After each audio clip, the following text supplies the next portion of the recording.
guys, it's Deborah, and it's that time of week again. It is episode number 10 of Diary of a Physicist Farmgal. This podcast is about my crafting. I love to do all the crafts. I crochet, I knit, I sew, I make jewelry, I make baskets. Pretty much anything I can get my hands on, I do. Also, I am a professor of physics and astronomy at a local four-year university where I teach a variety of classes, physics majors classes, general education classes. I also volunteer to do planetarium shows. So I also love to talk about science topics, and I kind of weave a little science into almost everything that I talk about. And then last but not least, I am a farmer. I'm a third-generation farmer. I live on my family farm that I purchased in 2005 to save it from bankruptcy, and I raise horses and grass-fed beef cattle. I also have show quality rabbits and heritage poultry, and I'm also a fur kid mom to 14 dogs, 5 indoor cats, an undetermined number of outside cats, and am sort of the Ellis Island, if you will, of a lot of animals, including 6 miniature horses, 4 miniature donkeys, 4 standard donkeys, and a miniature mule named Pumpkin who thinks she rules the roost.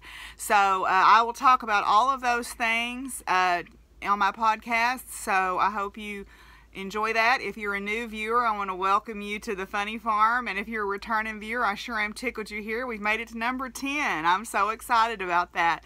So as you can see, my co-host Willie is here, and we're ready to go with episode number 10 of Diary of a Physicist Farmgal.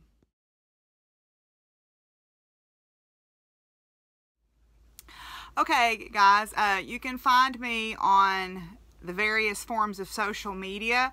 My farm Facebook page is the same name as my YouTube channel page. It is Buckthorn Farms. And also you can find me on Instagram and Ravelry as Doc Firewoman, and then there is a Ravelry group for the podcast Diary of a Physicist Farmgal, so I hope that you will hunt us up there and join in the fun. I love hearing from people. I really appreciate people who comment on my videos. It makes me feel really good to know that you're out there listening. I love it when you share on social media that you're watching. It tickles me to no end to know that you're finding some entertainment in spending an hour with me every week, just listening to me yammer on about my life. The first thing that I wanted to talk about is my charity make-along. I got to thinking the other day, you know, it seemed a long time. It seemed like July 2nd was really far away, but we're about 6 weeks out on the charity make-along. I need to start my quilts. I haven't done that yet. But in the charity make-along, what we are doing is we are doing any craft. You can knit, you can crochet, you can sew, you can quilt. I don't care. But make something to donate to a local charity. We have people in the group who are making scarves and hats to donate for chemo caps or neonatal units or for children aging out of the foster care system. We have people making cage comforters for a local cat rescue. I myself am working on some lap quilts for our local hospice house. So I'm pretty wide open about what a charity is. It doesn't have to be an official government recognized charity to qualify. It just has to be doing some good in your community. That's what we're all about.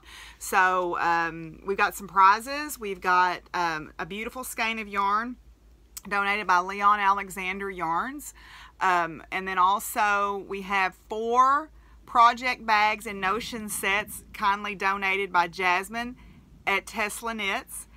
We also have 2 skeins of Lamb's Pride bulky weight yarn donated by Paradise Fibers, and then I am donating a pattern of the Winner's Choice up to $10 US in value from Ravelry. So I hope you'll join in on the both the chatter and the FO thread and do some good, okay? So that's kind of what we're all about. So we're gonna move on. I don't have any FOs that are yarny FOs this week or sewing FOs. My FOs all have to do with my farm, so I'm gonna save those for the end in case some people are not interested in canning and preserving and soap making and all of that stuff.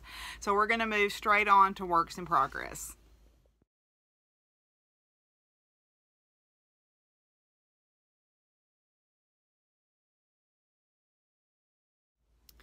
Okay guys, my first work in progress is actually a test crochet for my friend Maka. Maka Makes Things. They had designed a pair of socks, a pair of crocheted socks, and I'm almost finished. I thought I was going to get done with these today, but I ended up using some unexpected free time to go make a grocery store run, so I didn't get a chance to finish them. Willie, you want to get down, buddy? So I've almost finished the sock, so I can send my notes in as a pattern tester now. So let me show you where I'm at. First of all, my little bag is a little simple bag that I bought from the Have a Heart Humane Society up in North Central Arkansas. My friend Carol and I went up there to take an order of farm goodies that a friend had ordered, and we stopped by. They are a no-kill shelter located in Yellville, Arkansas, and they have a charity shop right next door where people make and donate things. They quilt and they sew, and there's also someone who does pottery, and then there's some other like thrift store items in there also. But everything is tax deductible, and it all goes to the shelter, and it's a very nice shelter. Since it was a no-kill shelter, I let myself go in and look at the dogs. I thought, well, that way I won't want to take them all home with me, right? Okay, so anyway, so moving swiftly on, I am crocheting these socks out of Red Heart, Heart and Soul yarn here. Red Heart, Heart and Soul. And this is just a wool. I haven't even looked at the content on this, to be quite honest. So, it's 73% wool, 27% nylon. And the colorway is called Jelly Beans. It's bright, kind of jelly bean rainbow colors. And this is where I'm at. Okay, now once Maka makes the pattern available, I will let you know how to get to it. I am putting in my heel. The heel is the last thing that you do here, so I am doing my heel decreases to close up for my heel. Okay, and I've already done my ribbing on my cuff. It's a shorty sock, and I'm already in my second skein of yarn. These are 50-gram skeins, if I remember right. Let's see, where's it at? Does it tell me? Somewhere it does, but I'm not going to take the time to look for it.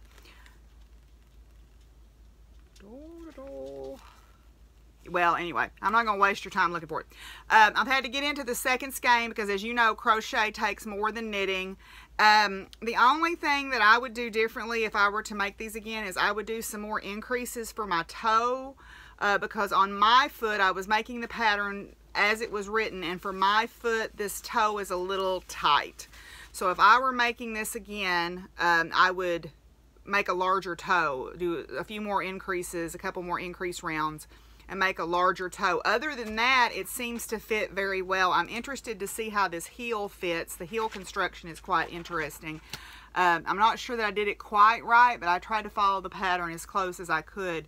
So I'm closing up for the heel now, and then I'll be done with that, and then I can send my notes in to Maka. I'm probably going to go ahead and finish the other one as part of my submission for the charity make-along. We'll see. I don't know. Because right now I'm not sure that I could comfortably wear these socks with this toe. I would probably do some more toe increases. But other than that, it's it's a fairly straightforward pattern, and then that's my own fault because I wanted to do the pattern as written because, being the very literal scientist person that I am, I thought I better do it as written, but then, you've got to modify it to make it fit, right? And that's what they need to know also. So anyway, I am almost finished with that, and so I can send my notes to my friend Maka. And I am using just a regular boy aluminum hook, but I'm using this handle attachment that I talked about a couple of episodes ago. This is the one the dog's got a hold of, so it's got duct tape on it because duct tape and baler twine hold the world together. Okay, so anyway, so this is a really nice attachment to have.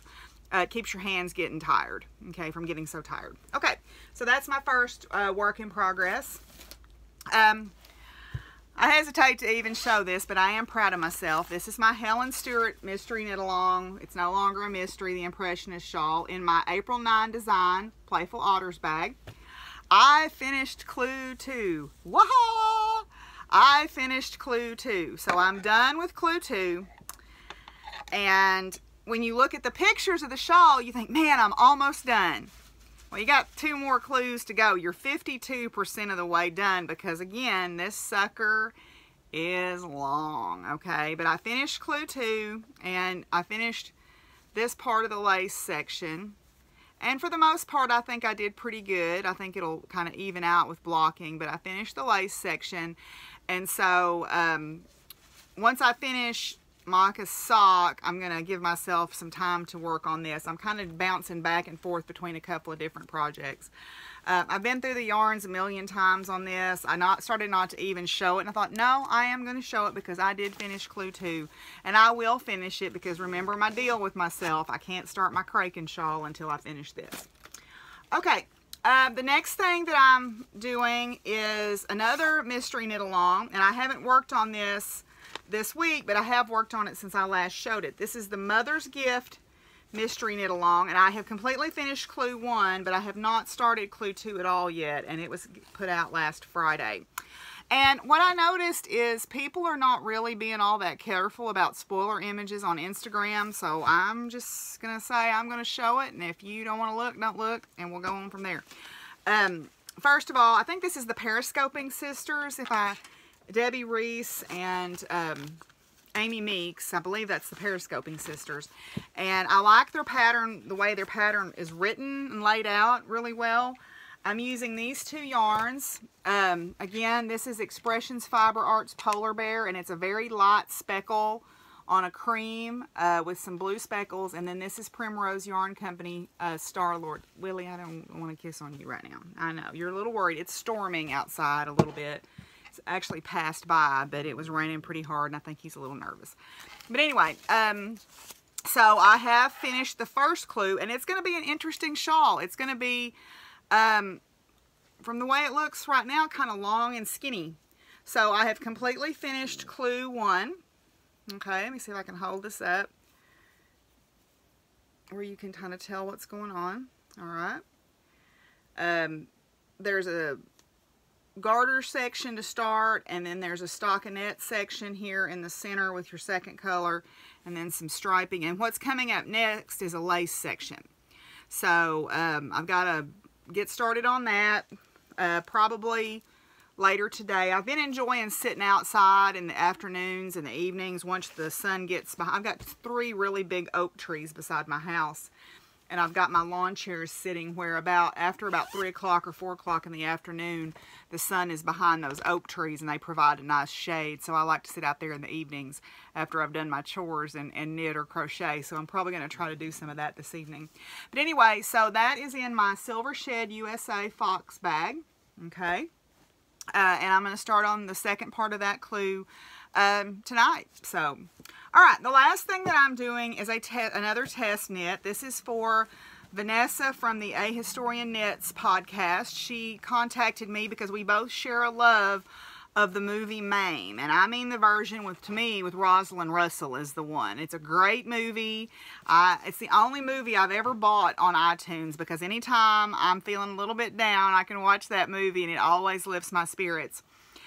She approached me about doing a test knit for a pair of socks, and she asked me to pay special attention for things that as a left-handed knitter that I would need to be reversed or whatnot to make my life easier.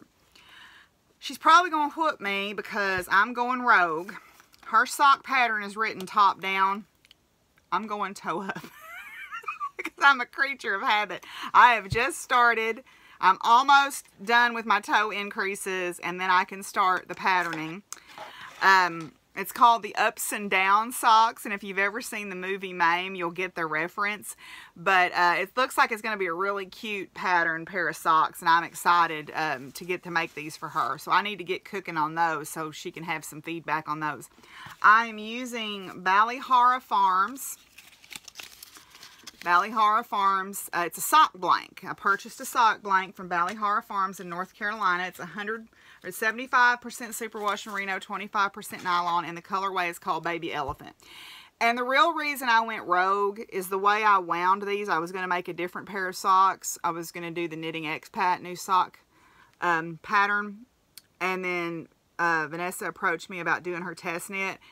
And I want the pretty part of this yarn to be on the leg and not on the foot. So I've got the gray. I wanted to start with the gray. So I started toe up. So I really have a sort of a good reason other than I'm just being contrary, as my grandpa used to say. This is housed in my Tesla Knits, who donated the project bags. Tesla Knits nice drawstring sock sack with my Star Trek figures on it. Okay, so these are the same size as what she donated to the charity Make Along, and this is a perfect size for a pair of socks that I can just, you know, shove it down in my book bag or my tote bag or whatever I'm doing, or carry it with me very easily and take it wherever I need to go. Okay, y'all, that's my works in progress for this week. Like I said, I've been being a farmer for the last week, and so I've spent a lot more time working on stuff on my farm, so I don't have as many yarny things to show you. So we're going to move on now to future crafting.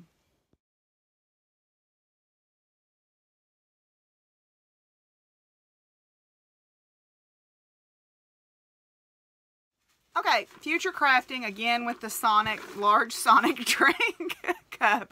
My friend Miss Marianne just went to Washington, D.C. to watch her oldest granddaughter graduate from American University, and she actually brought me back a coffee mug, so I'm going to have to start using it instead. But anyway, so, okay. Last week I talked about Bonk and Buster, the patterns by Susan Claudino that you can purchase on Ravelry. And Bonk and Buster, remember, are monster BFFs. Alright. So I have to make them both. And I love how colorful they are in the ones that she made. Okay. So I decided that I would get some colorful yarn. So I searched through my stash and I have this. Okay, this is some baby yarn. Alright.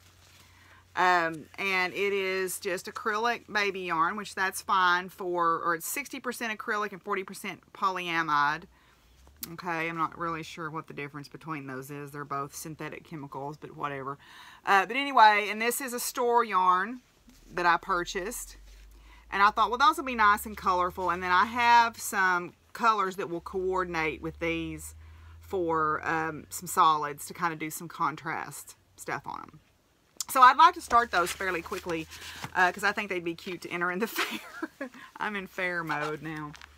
Okay, so keeping with the theme of being in fair mode, Willie, can you hop down for just a minute, bud? I know. If the sun's out, we're all right. We've made it through that storm. Okay, we're having some afternoon pop-up thunderstorms. We were supposed to ride horses today, and about the time we were supposed to meet up, the bottom dropped out of it and it came a frog strangler at the barn. So we decided maybe riding horses was not in the cards for today. But okay, that's fine. We have all summer. We've got next week.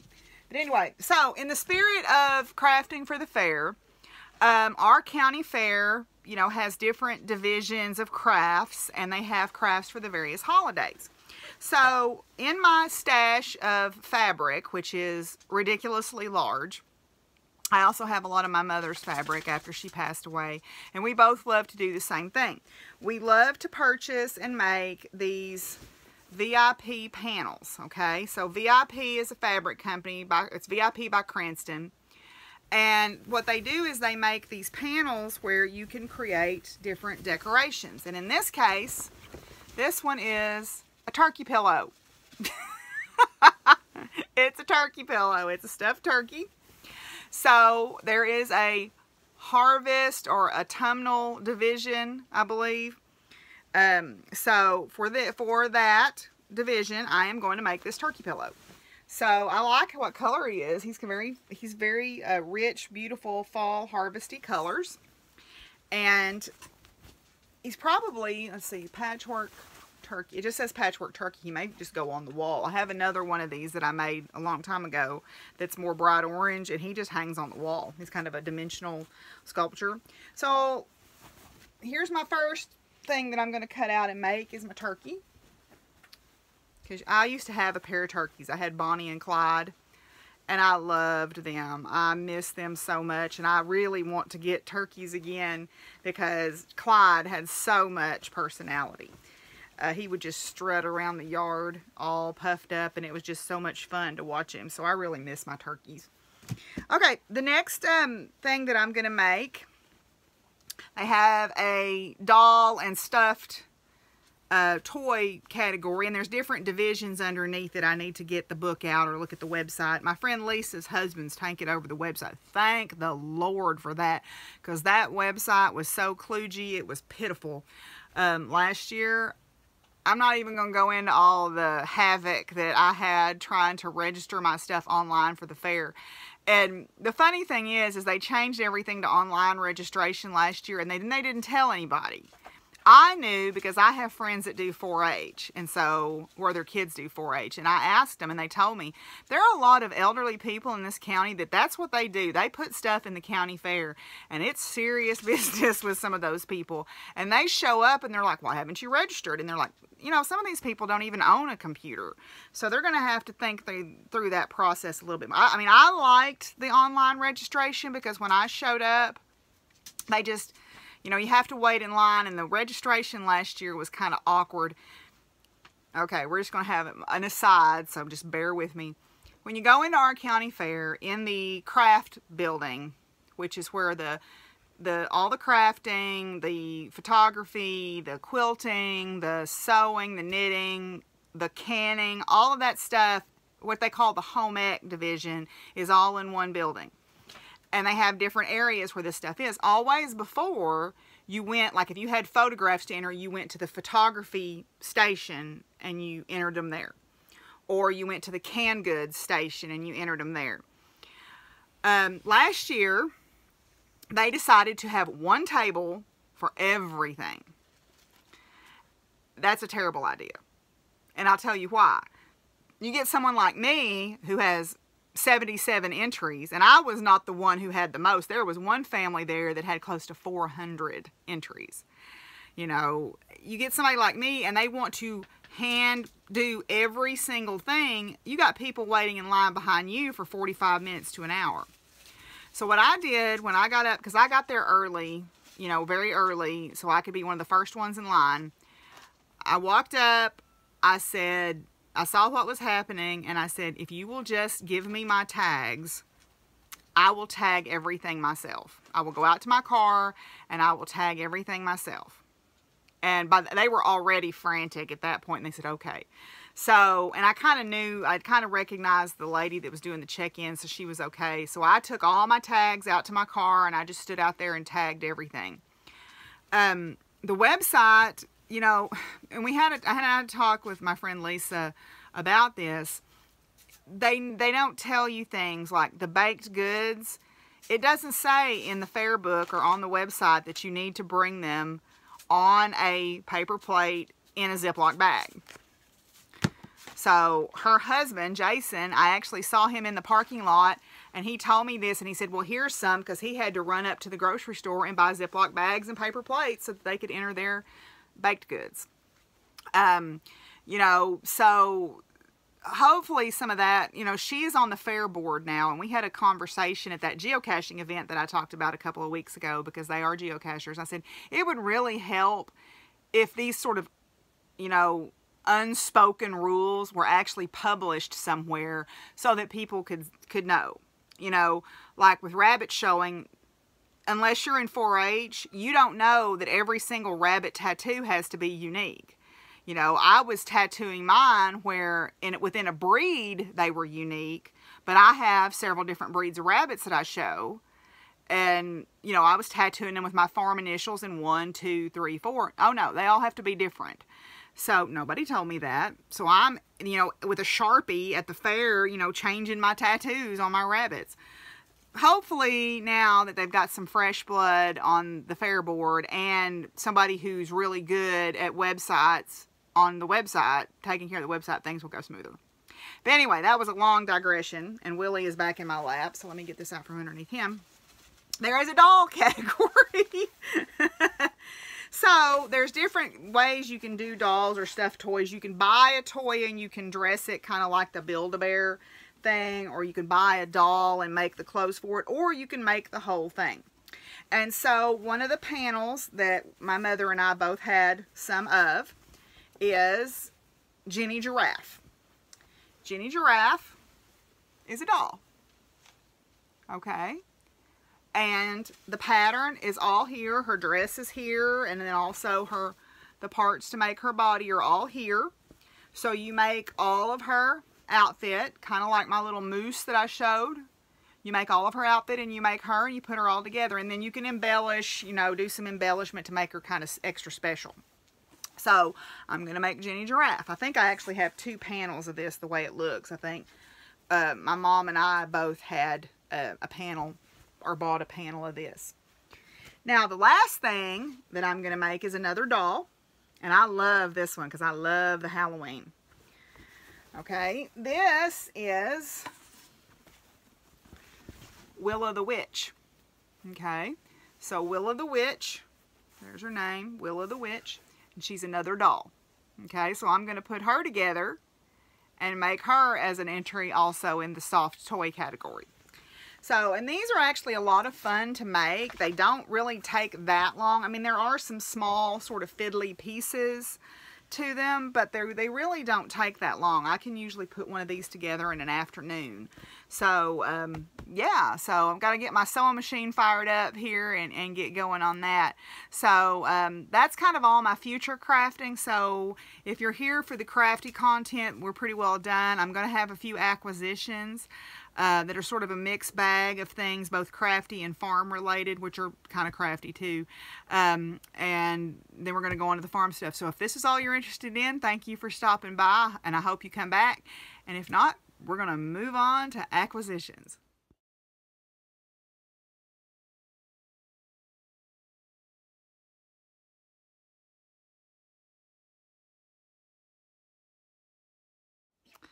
Okay, I will put in a quick plug for the Walk the Block MKAL that Rizza Knits is starting. It starts June the 1st. The pattern is available for pre-purchase now. 6 and 7 Fibers is doing a pre-order for a yarn kit. I'm going to try to use stash yarn for my version of it because it will also qualify for the Happy Knitting Podcast Summer Stash Down. And also, too, I want to save some money. I have some other things that I want to spend my money on for the summer. I've got a trip coming up to Atlanta in July, and I'm kind of putting away some mad money for that trip. But that's coming up starting June the 1st, and the whole idea is to get active with your knitting, to take it for a walk, or I'm going to try it. I'm going to try riding Gusty around the arena and do it. We'll see how well that works out. I don't know. But anyway, so I will put in a quick plug for that, which that is coming up. Okay, all right, so some acquisitions. Mostly what I have bought, I don't have any yarn to show. I have some needlework things to show. So I bought this little bookmark kit. It was on damn near free clearance, as I call it. Okay. And so I thought that would be really cute. It is a cross-stitch bookmark. The felt is not provided, but that's easy enough to come up with. So you cross-stitch the little hoot owl. He kind of looks like X the Owl from Mr. Rogers' Neighborhood. Right? I loved Mr. Rogers' Neighborhood. So, anyway, there was a really sweet story about him. You know, of course, Mr. Rogers to me is the closest thing to you know, perfection. He's sort of like he's almost like right up there with Mother Teresa and the Buddha in my mind. You know, Mr. Rogers, pretty awesome dude. But there was a neat little story about he had gotten a letter from one of his fans, and the young woman, I believe it was blind, and she was really concerned when that he wasn't feeding the fish. And so that's why he always talked about feeding the fish every time he did it, so that she would not be worried. And I'm thinking, wow, that's pretty amazing. If, you know, if everyone had even just a percentage of that empathy and understanding, what a different place the world would be. But anyway, I think he looks kind of like X the Owl, so there's a little bookmark. And yes, you know why I bought that, because fair. Okay, then I bought a couple of other cross-stitch kits that were also on the clearance table. But I love how they look. And when you see them, you'll see why I bought them. Okay. First of all, of course, living on a farm and having dogs and horses, that one just immediately jumped out at me. So I had to get that one. And then I love foxes. So I got that one also, the little fox. Aren't those beautiful? So I've got to get that one with the horse started on it that I showed some time ago, started for a gift. But I did buy myself a hoop, and I'm going to start doing some cross stitching here. I want to get through these test knits, and then, or the crochet and then the test knit, and then I'm going to start doing some needlework. And I did buy a beautiful needlework kit, and I purchased this. It's a needlepoint kit. I purchased this because it reminds me of my mother with all the beautiful butterflies on it. I have so many needlework kits because I run onto them at thrift stores, and they're usually complete, and so I'll pick them up and buy them. Yeah, I've got a lot. I won't show. I had to start a second big storage box of them. Oh well, who cares, right? They're not taking up any space. All right, today as I was coming through town, when I found out that we weren't going to ride, I went by the beekeeping store because when I was making lip balm last week, and I had showed my lip balm the other day, I realized I had made too much for the tubes that I had, so I needed to get some more tubes. Well, they didn't have any tubes, but they did have these little sort of like Carmex pots. So I picked up 2 packages of those so that I can melt that lip balm that I made back down and fill these up or make some more. And then I decided to indulge myself a little bit. I bought myself a pourer because I'm getting kind of tired of using my good pots and pans for melting beeswax and making soap and everything in. So I decided to get myself a pourer. And when I was at the grocery store, they have that, you know, oops, my giant box of needlework fell over. I'm surprised it didn't shake the house.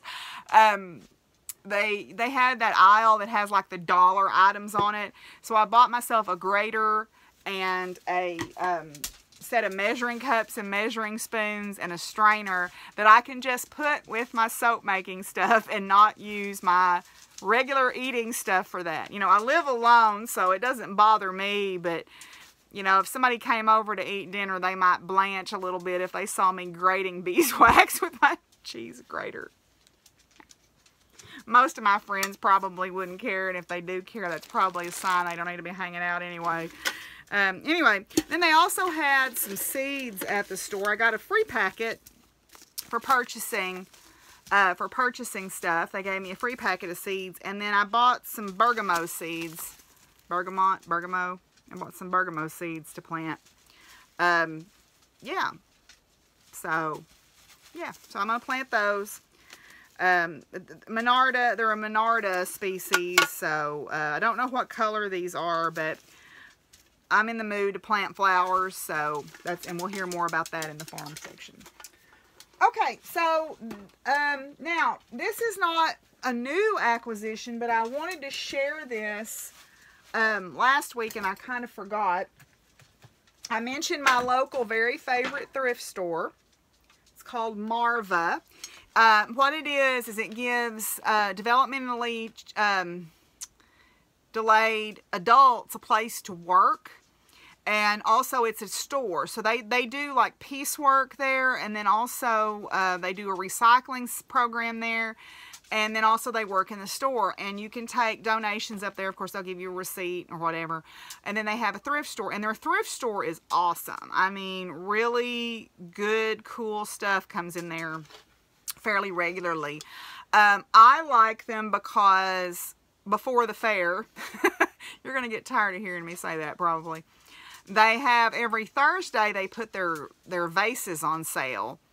And when you're showing flat cut flowers, you need to provide your own vases. So I go up there and buy bud vases for 25 cents a piece. And I've got two big milk crates on my porch of bud vases and vases that I've bought up there over the last couple of years to show at the fair with. Plus they also have, you know, great craft supplies. You have to go pretty regularly and look, but that's where I found that cool fabric I showed a couple of weeks ago. And also, if you get to digging, you can find some really cool other things. Like I found a really nice pair of women's Vionic shoes there that were new enough that the wording had not even been damaged on the inside, and I got them for like $5, and I wore the tail end off of them until they've literally fallen apart. And I priced those things, and they're about $120 new. So, but I am going to splurge and buy myself a pair because they are extremely comfortable shoes. You also can get some gems, you know, some things, you know, some diamonds in the rough up there, and that's what I kind of ran onto here today or last week when I was in there. So I was browsing through the homeware goods because, you know, I need a few more tea sets or dessert plate sets or something like that because I just have so many things like that. And I saw this platter. Now, the pattern on it got my attention, obviously, because it's farm themed. Okay. And then I looked on the back, and it is from a potter in Portugal. All right. So I thought that was really pretty. Okay. So I picked that up for a little bit of nothing, couple dollars. And then I saw this platter. Now, when I saw this initially, I thought, well, that's interesting. Okay. It's a Roadrunner, and it's a black tray. And what this is wood inlay. So this design is not painted on here, it's wood inlay.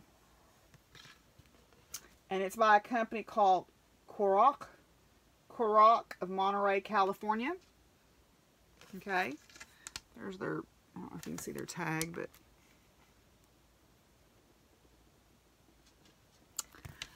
it says, Crochet serving pieces are cherished gifts because of their variety, inlaid by master craftsmen. Shells, coins, woods, and metals are fused into satin black phenolic, and they are impervious to alcohol and boiling water. Wash, with mild soap and water. So Crochet of California. So it was $1. Somebody said, Julia was talking about, you ought not to talk about, somebody told her not to talk about prices. The podcast police came and told her not to talk about prices. It was $1. Podcast police. If you don't like it, tough cookies. Anyway, so that was my thrift store find for this week. So, okay, so that's sort of all my acquisitions for this week. So we're going to come back and talk about science.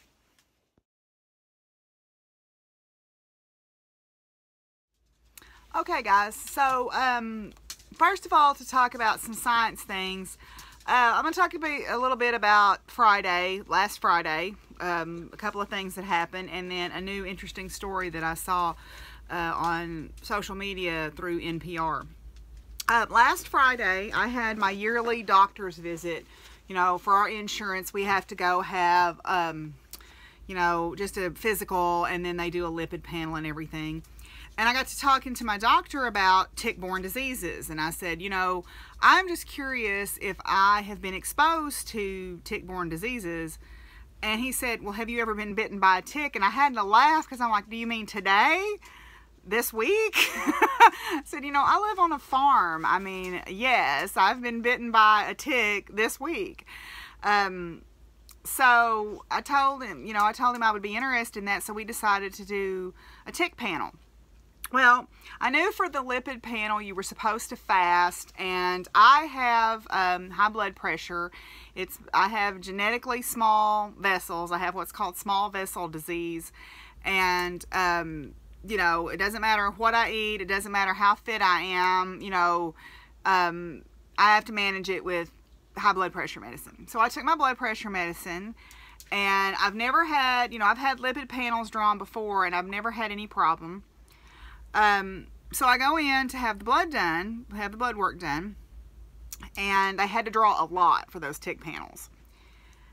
And because there's several different diseases, and they need a vial to screen for each one, because we have tick fever, and we have Ehrlichia and tularemia, which is sometimes called rabbit fever. That's why the old timers would never eat rabbits during the summertime when they had ticks on them, because the rabbits are the host for the bacteria. And then we're starting to get a little bit of Lyme disease down in this part of the country. It's never been this far south before, but we're starting to see evidence of Lyme disease here too. There's a couple of other ones that they also test for that I can't remember the names of. But I was just curious. So he said, okay, well, since you've been bitten by a tick, you're certainly in the risk group, so we'll go ahead and test for that. So they took a lot of blood. Now, the very, very, very first time when I was 18 years old that I donated blood, I got very nauseous and, started feeling kind of woozy, like I was going to pass out. Never had that problem since then, never ever. And Friday, I guess because they took a lot of blood and because I had taken my blood pressure medicine, which there was no reason for them to tell me not to, because this was something we kind of did at the last minute. Boy, I stood up and I fell out. I mean, fell out. To the point of they were patting me on the face trying to wake me up, and I was having a very in-depth conversation with my dead mother, apparently, in my mind. So took them a little bit to get me straightened out. A couple of Cokes and some peanut butter crackers later, they let me go. And I guess I don't know if it was from the low blood pressure or whatever, but I got a little ways down the road and I was going to go to Sonic, like you do, before 11 o'clock and get an orange slush because I thought the sugar would help. I got violently sick. I mean, terrible sick. And it was bad. I felt bad for the girl at Sonic because I just had to look like I was just, stricken, I guess is the right word, by the time I got there. But anyway, and then I got home and I laid down for a little bit and then I was fine. So pro tip, don't take your blood pressure medicine before you go get blood drawn, even if you think they're just going to draw a lipid panel. But anyway, so that evening I went to the last Owls class, and it was a very special class. It was on edible wild plants. And it was taught by Dr. Tamara Walkingstick, and she works for the U.S. Forestry Service, and she's a forester, but she's also very, very knowledgeable in edible wild plants. And she's been doing this for about 25 years, and she is actually retiring. So on Friday night, unbeknownst to Sasha, she brought Sasha a stack of books and said, I am passing the torch to you. So Dr. Walkingstick and her husband are actually going to retire back home in Oklahoma. They found a beautiful property, it sounds like, to move back home to Oklahoma. And so I'm excited to see what Sasha does with this. But what the class is she taught us a little bit about how to identify different plants. We took a nature walk around the park and some of the flower beds, because there's a lot of native plants planted in those. And it's basically how to eat your weeds, which is nice because there's a lot of things that grow in our yards that we can actually utilize. Now, I've always known about poke salad, okay? Poke salad, or the young growth of the pokeweed plant, is edible. Now, you do have to boil it because it does have some toxins in it.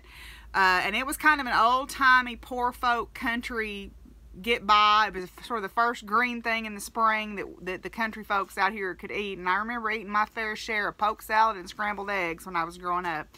But you can't, we've always eaten poke salad. But there's a lot of other things out there, like, for example, chickweed or henbit, which is a member of the mint family, or curly dock is another thing that you can eat. And so what we did was she brought us several bits of ingredients, and we cooked our meal out of different wild edible plants.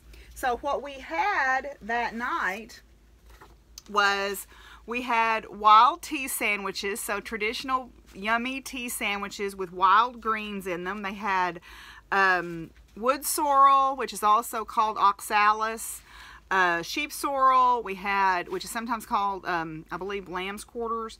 We had edible flowers, we had violet greens, we had chickweed in it, we had poke salad in it, and we had pecans, and then we had wild onions, which we have tons of wild onions here. And then sumac powder. Now sumac, there's poisonous sumac, and then there's the non-poisonous sumac, and you have to know how to tell them apart. The ones with the red berries are actually the edible sumac. So sumac powder. And then it had some other, you know, things that you could buy at the grocery store. They just made little tea sandwiches. We also made a wild pizza where we used acorn flour in the crust, and then greens. Now the trick with acorn flour is you really want to get the acorns from the white oak family of trees. We have two oak families in Arkansas. We have red oak family and we have white oak family. And there's the way you can tell them apart is through tree identification by looking at their leaves. The white oak acorns are not nearly as bitter as the red oaks. The red oaks have a lot more tannins in them, and you have to blanch them or soak them or leach them before you can use them. But the cool thing is the tannins out of the acorns are what you can use to dye yarn. So I thought, ooh, there's a cool twofer. So I talked with Sasha about maybe doing a wild dyeing class one year in our OWLS program. Then we had wild green and ricotta fritters, which were basically just little fried fritters that had wild greens in them. We had Cherokee shortbread, which had acorn flour. It also had black walnuts. We have a lot of black walnuts that grow wild here in Arkansas, and people are they have very strong feelings about black walnuts. They either love them or they hate them because they have a very distinct flavor. And a lot of people don't like growing around them or having them grow on their property because pretty much nothing can grow underneath them. And my grandmother always used to use, black walnuts come in a green husk, and my grandmother would cut one of those if you had a wart or some skin tag or something. She would cut the husk or grate the husk and rub that on that, and it seemed to help. At least I remember that as being that way.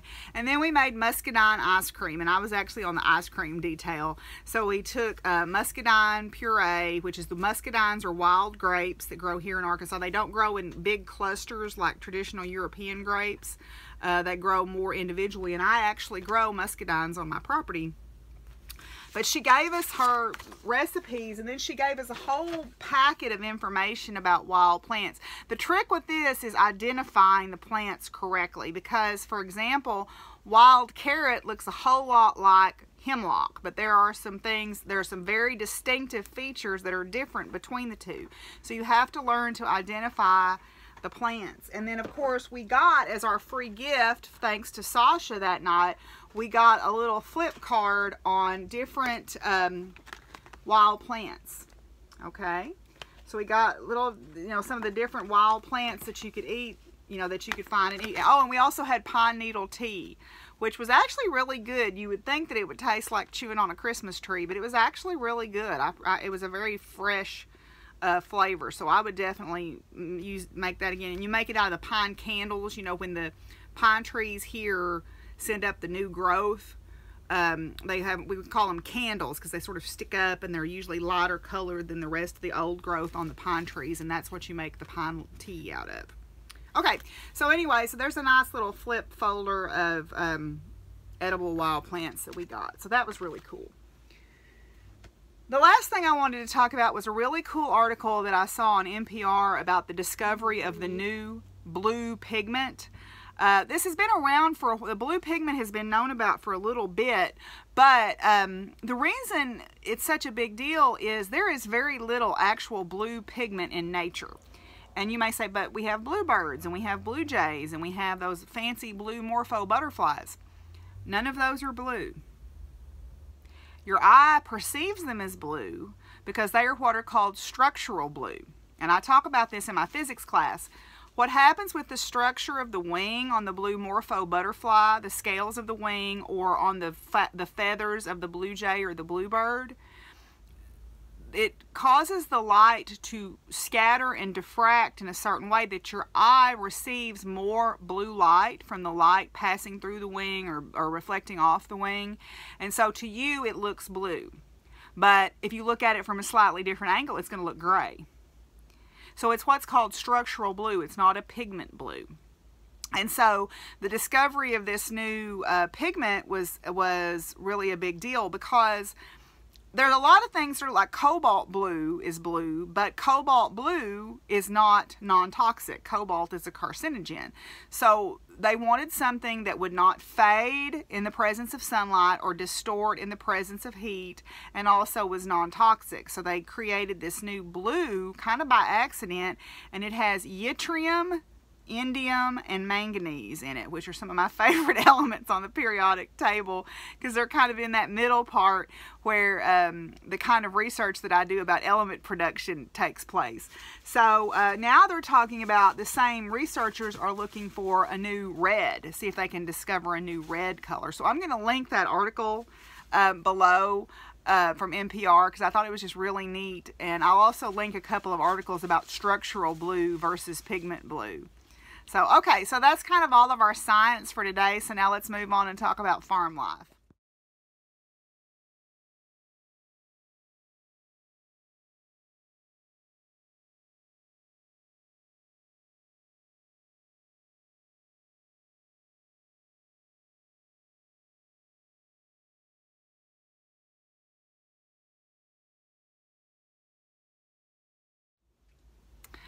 Okay, so on the farm, I'm going to kind of backtrack and start with this morning. I let the dogs out back to go to the bathroom after we'd gotten out of bed. And the plan for the morning was going to be, I was going to sort of tend to my online class. I'm teaching an online May intercession class right now, and I had to do a couple of little tweaks to it. So I got up early to do that, and then I was going to work in the yard. Well, the way my backyard is fenced, it's fenced with livestock panels. And so the little dogs, like Mr. Stinkpot Willie here, sweet boy that he is, and also Wally, my little orange dog that's so afraid of storms, they can get through the fence. And they did. And I just happened to catch a glimpse. I had my back to him, and I just happened to catch a glimpse of Willie's butt going around the corner of the house. I still had on my pajamas. I didn't have on any shoes. I barreled through the house and out the front door, and I got Willie back in quickly, but Wally was nowhere to be seen. And I was freaking out. Now, every time, the other 2 times that he's gotten out on me, he has made a beeline for the corner and headed down the road. And it was going to work time, and I could hear cars, and I was panicked beyond measure. So I still have on my pajamas. Got my hair up in a big wadded up bun, got on some flip-flops at this point, and shall we say no foundation garments. And I was running like a crazy person across the yard, screaming for Wally, and then I hear a car coming, and I get to the corner, and there's a car coming up the mountain with this woman in it, and I'm like wildly gesturing, going, stop, stop, stop, stop, please don't run over my dog, because he's running toward me, and I'm afraid she's going to hit him. And she stops, and I'm like, my dog, my dog. I'm like, and I finally get him to come to me, and I'm like, thank you. I'm sure she thought some crazy old woman, because I'm sure I look like some crazy lady with my hair sticking out every which way, and, you know, waddling, or not waddling, but running across the yard, you know, gesticulating wildly, you know. Anyway, you know, you got to earn your crazy reputation as the crazy old animal lady somehow. So I guess that's another, chalk another one up in the entry column for that. Then yesterday I went to my friend Shelly. My friend Shelly has been a very good friend of mine. I know her through horse showing, but also through showing animals at the fair. She has been very, very supportive of her daughter's 4-H endeavors. Well, her daughter's getting a little bit older, is getting into her teenage years, and suddenly animals are not nearly as interesting as boys. She's going to learn the hard way that animals are greater than boys. But anyway, just my opinion.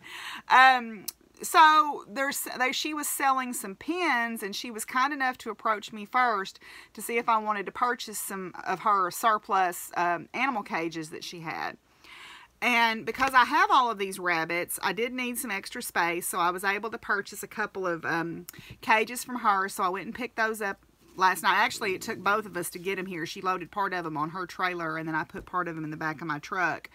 And so they're out in the yard now. I've got to get those set up for the rabbits. On Monday, Jacob was supposed to come on Friday, and then I had the issue with the blood work.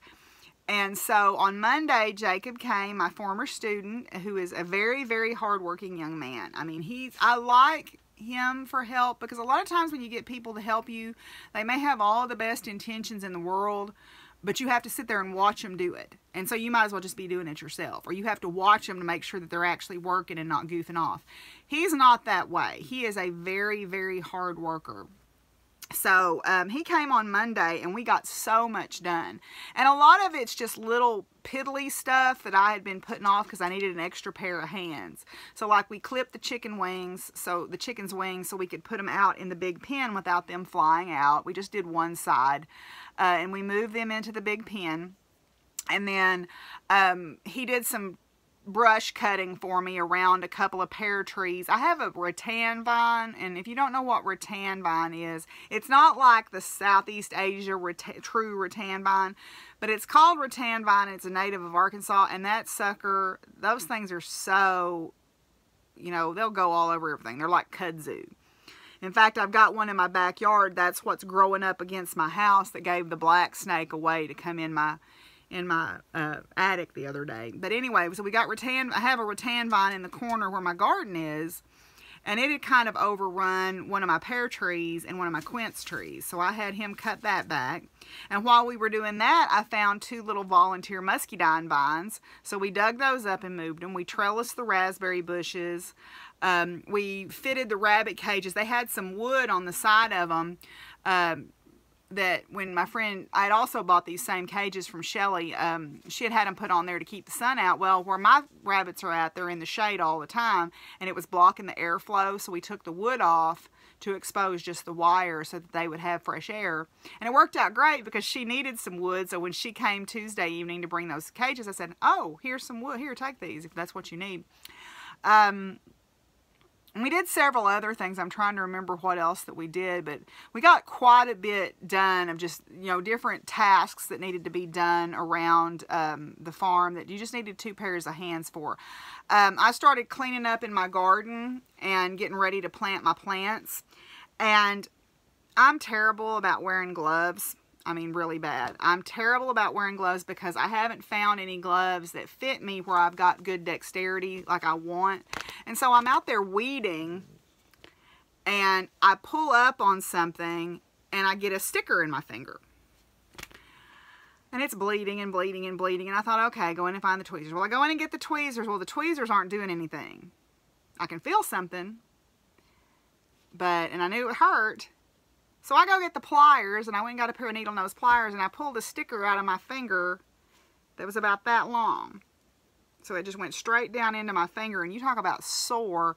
So I let it bleed and bleed and bleed and bleed, and I ran water on it to kind of keep it opened up so that anything that was in there could come out. But we did that, and then my neighbor who mows for me, my friends that are my neighbors that mow for me, they stopped by Monday night to mow the big part of the yard. And unfortunately, the last time he mowed, he had hit my propane tank. I have an on-demand generator for the house, and it has to run off of propane. And he had knocked it off the blocks. Well, when he was trying to reposition it, he started to leak. It caused a leak. And so we had to turn the propane off, and I've got a service call in. They're supposed to come tomorrow afternoon and fix the leak on my propane tank. But they came and mowed, and I visited with them for a few minutes about some different things. So that was my Monday, and then Sunday, you may have seen my little shorty video of our family decoration day at our family cemetery. Decoration is not the traditional national decoration day like Memorial Day. It is a Southern thing, as they say. You go around to different cemeteries where your family is buried, and used to they didn't have people come in and mow. I mean, I remember very clearly when I was a kid, the cemetery up the road where my grandparents and my parents are buried, they would not mow it all year long, and then it would be grown up sky high, and we'd have to clean it up for decoration, and there'd be snakes, and then, you know, just all this stuff. So they did start a perpetual fund, like a CD or something like that, or a savings, where they could pay to have the cemetery maintained. But the idea behind decoration is you came and you cleaned your family's cemetery graves up, and you put your flowers out, and you got to visit with people and everything like that. So that was this Sunday, St. Joe's Cemetery, which is where my family is buried.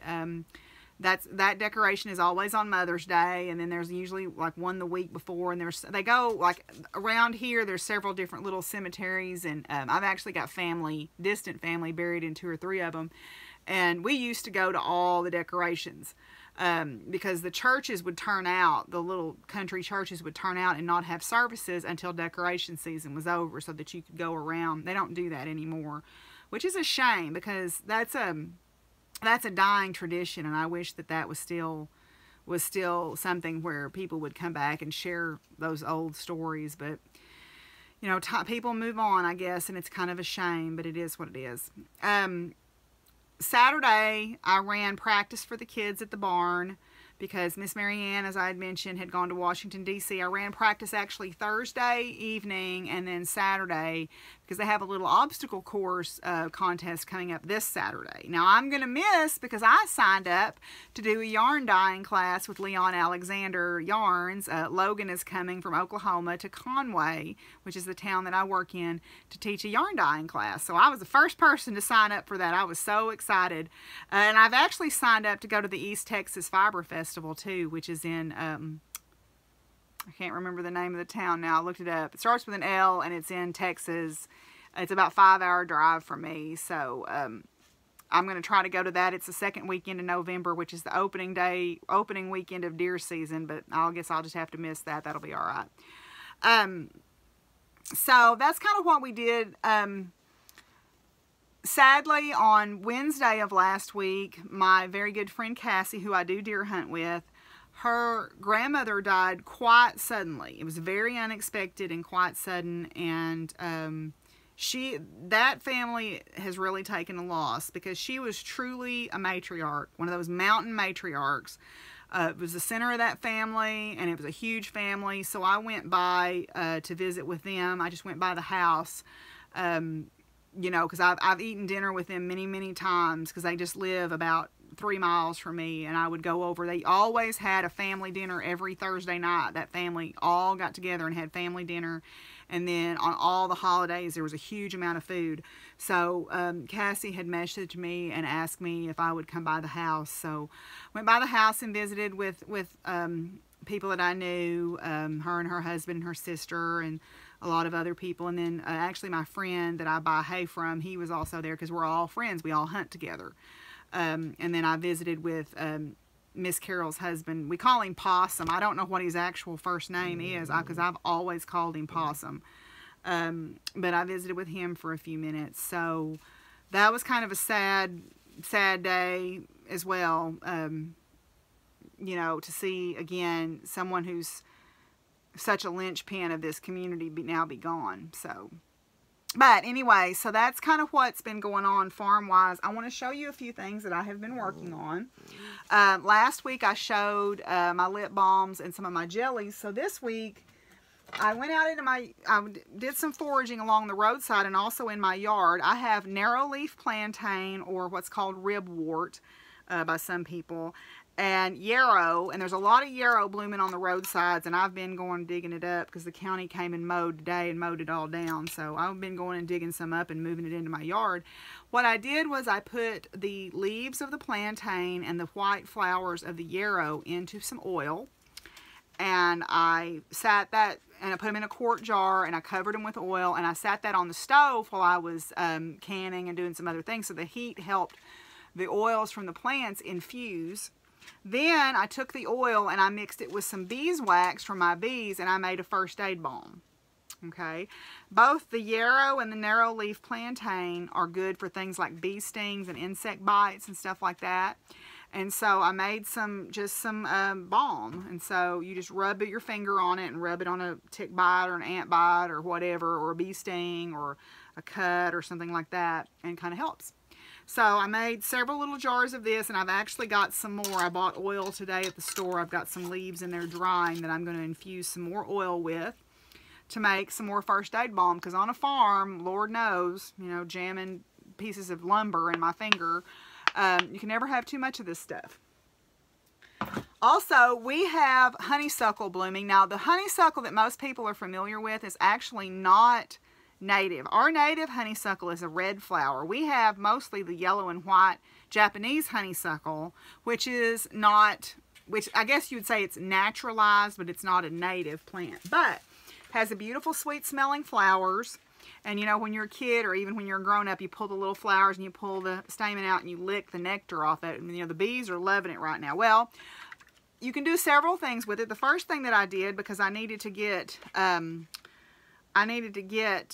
some more jars and I didn't have enough jars to do the jelly, I did some honeysuckle syrup. So it's just a simple syrup where I took the honeysuckle flowers. The flowers and the leaves are both edible. Okay, the berries are not. You do not need to eat the berries, but the flowers and the leaves are both edible. So I made a simple syrup out of the flowers. I took some flowers and I boiled them like I would for tea, and I let them simmer. Then I strained out all the plant material and I was left behind with my tea, and then I added sugar and made a simple syrup and then canned it in a water bath process. And so this is a sweet, simple syrup that you can use like you use pancake syrup, or you can mix it in with your pancake syrup or anywhere where you need a sweet, sugary, yummy smelling concoction. And also, if you read certain websites, it says that it has a lot of immune boosting properties, kind of like the elderberries do. So I mostly can this for use during cold and flu season.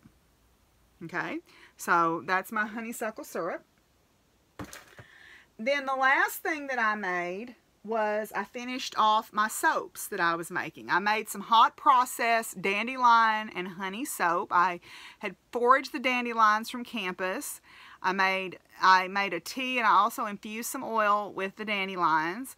And then I made a true hot process lye soap. So this is my soap. I poured it in my little bee molds, okay, and I used honey from my own bees here. And I let it set up, and then now I have pulled it out of the molds, and now it needs to cure because it is a true lye or sodium hydroxide soap, which is caustic, but it's also what gives you the super fat, so it makes a great soap. It smells delicious, okay? And for some reason, I had made this last year with commercial beeswax. Using my own beeswax turned it this beautiful chocolate brown color. When I had it in the pan, everybody thought it was brownies. So, it smells wonderful. But you have to let lye soap cure. You know, the recommended time is like 3 weeks. Some people are more tolerant of the sodium hydroxide than others, but I'm making this for gifts, so it's not going anywhere anytime soon anyway. So, but you should always let lye soap cure. Now, if you buy soap base, that's already been through that process and you don't have to worry about that. But if you make true lye soap with sodium hydroxide, you need to let it cure. And I learned to make soap because I had bought a big thing of food grade lye to make pretzels with, and then I never got around to making the pretzels. And so I had this, you know, jar of or container of lye in my cabinet. I thought, well, what else can I do with that?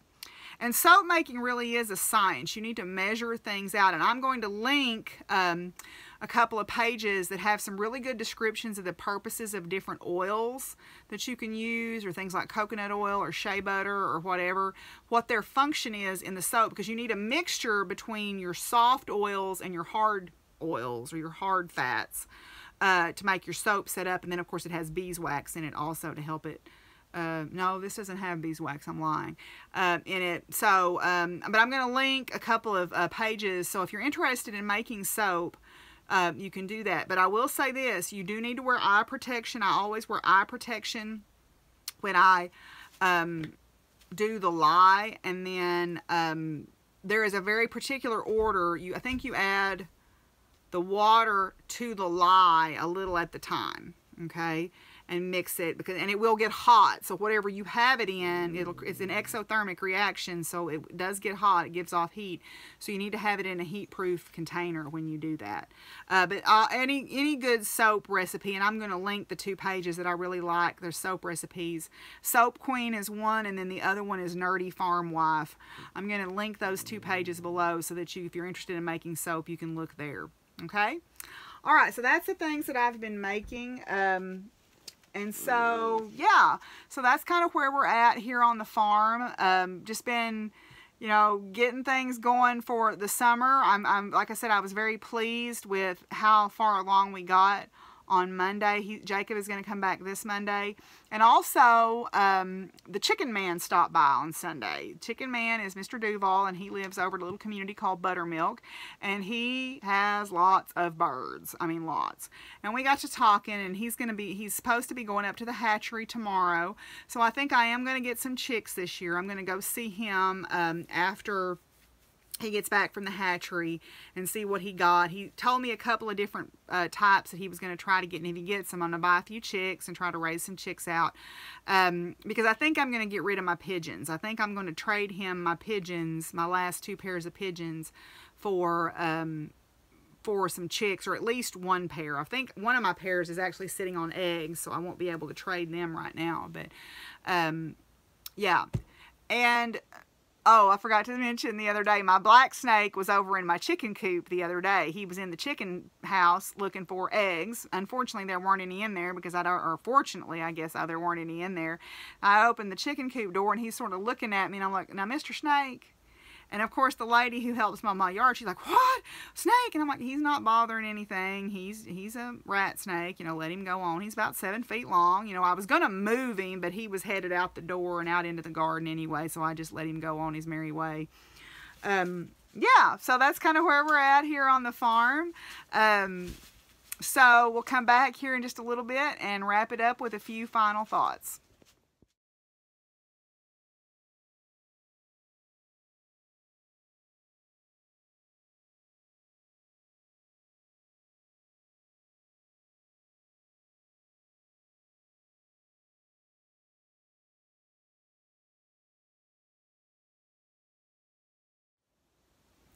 Okay, I'm going to make this kind of quick on our final thoughts because there's another thunderstorm about to approach. I just got an alert from my weather app that says lightning is struck within 3 miles of my current location, and I can hear the thunder, so it's on its way.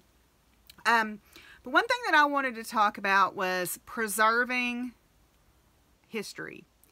And I don't mean big history like historical events. I mean your own personal family history. I mentioned on Decoration Day that in my little video that Brother Daryl, who is my neighbor, he is actually the pastor who officiated at both my parents' funerals, and he's always somebody that I've thought really highly of. He's a farmer. He's got you know, he's always been our neighbor. He's always helped anytime I've needed help. He stopped by. Oh, here we go with the Hallelujah chorus. Apparently there's something outside they're happy about. He had stopped by the other day. He and his daughter and his granddaughter were driving down the road, and they saw me outside looking at my apple trees, and they stopped. And we were talking a little bit about decoration and about how, you know, the old stories are being lost and the old timers are passing on. And you know, even though I don't feel like it, I'm starting to become one of the old timers. I'm starting to become the person who has the memories and the stories, and it becomes my responsibility to share those. And this was sort of brought more home to me when I was out in the storage building looking for something. And my storage building is leaking, which is not good. But I found out there, and I have looked at this book, I promise you, 1,000,000 times in my younger days. I found my mother's sewing book, Better Homes and Gardens sewing book. It has gotten water damage, but luckily it's not terrible. I mean, it's certainly salvageable.